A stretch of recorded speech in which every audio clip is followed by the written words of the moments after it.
St. Anne's Staith, sliding her hand on the white metal railing that topped the stone walls of the quay.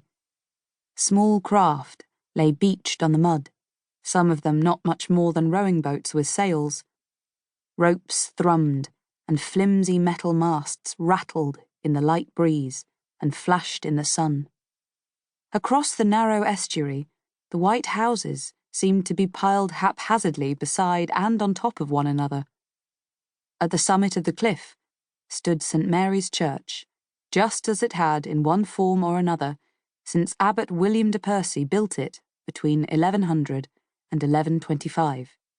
The abbey beside it had been there even longer, but it had been crumbling away for over 400 years since Henry VIII dissolved the monasteries, and now there was nothing left but a sombre ruin. Martha felt a thrill at actually seeing these places she had only read about, and she also had a strange sense of coming home, a kind of déjà vu. Everything seemed so damn familiar and right. This was the place. Martha knew it. But she'd have plenty of time to explore East Cliff later, she decided, turning her attention back towards where she was going.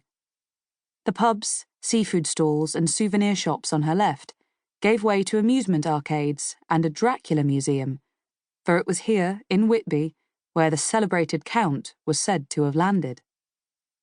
The road veered away from the harbour wall around a series of open sheds by the quayside, where the fish were auctioned before being shipped to processing plants. Obviously, the catch hadn't come in yet, as nothing was going on there at the moment. Martha knew she would have to come down here again and again and watch the men as they unloaded their fish into iced boxes and sold them. But like everything else, it could wait. Now she had made up her mind. She felt she had plenty of time. Attention to detail was important, and it would help overcome whatever fear and uncertainty remained within her.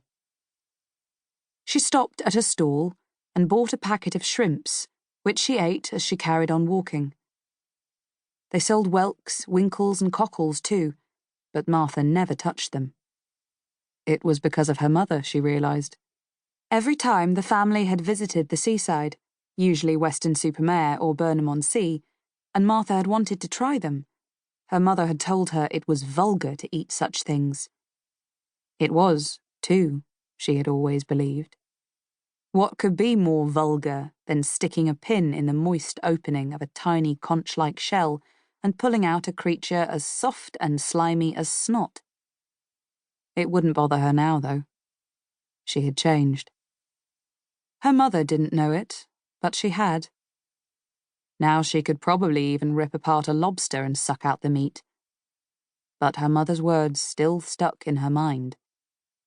The more she thought about it, the more she realised that it was not so much the act itself that her mother thought vulgar, but its class associations. Only the lower classes went around at seaside resorts sticking pins in whelks and winkles. A bingo caller from one of the arcades interrupted her stream of thought. "All the fives, 55. Legs 11, number 11. The amplified voice echoed through the empty auction sheds. Martha passed the bandstand and took Khyber Pass up to Westcliff. At the top, she walked under the enormous whale's jawbone, set up like an archway into another world. It was a hot day, and by the time she had climbed the steep hill, she was sweating.